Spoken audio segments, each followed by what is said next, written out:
This view of the universe, then, is no view. That is, there is nothing to see. There is no truth, only emptiness.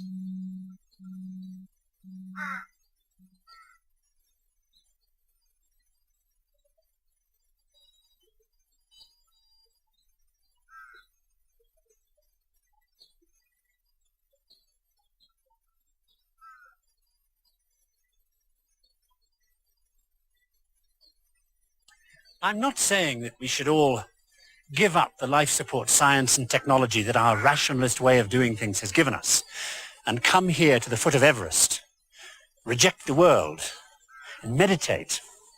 Just that non-scientific views of the world like this aren't necessarily ignorant. In their own way, they explain the universe as completely as science does. And as you've seen from this series, all that science gives us is what their belief gives them, certainty. Only ours changes all the time. Theirs doesn't. As for the permanent values that are supposed to remain unchanged in spite of our changing knowledge, well, they change too. Once it was good to burn women, wrong to claim the earth went round the sun, logical to argue about angels on the head of a pin. The values change every time the universe changes.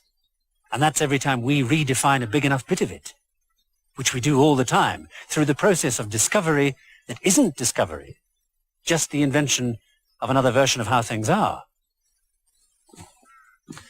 And yet, in spite of that, we still go on believing that today's version of things is the only right one.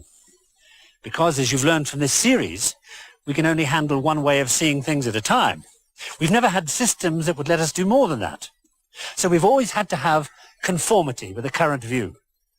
Disagree with the church, and you were punished as a heretic. With the political system, as a revolutionary. With the scientific establishment, as a charlatan.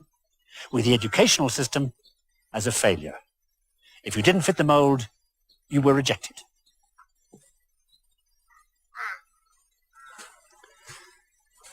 But, ironically, the latest product of that way of doing things is a new instrument, a new system that, while it could make conformity more rigid, more totalitarian than ever before in history,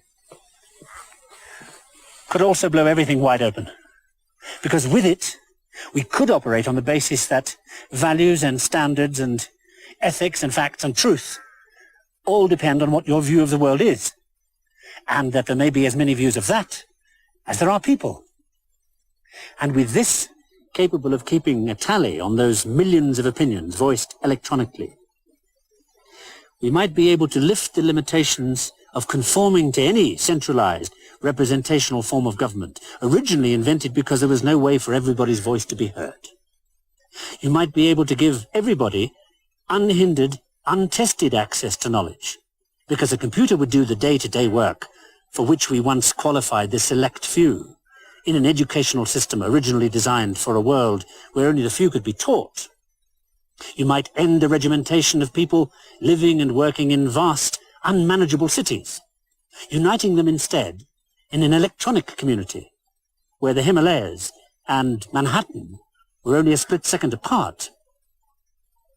You might, with that and much more, break the mold that has held us back since the beginning, in a future world that we would describe as balanced anarchy, and they will describe as an open society, tolerant of every view, aware that there is no single privileged way of doing things.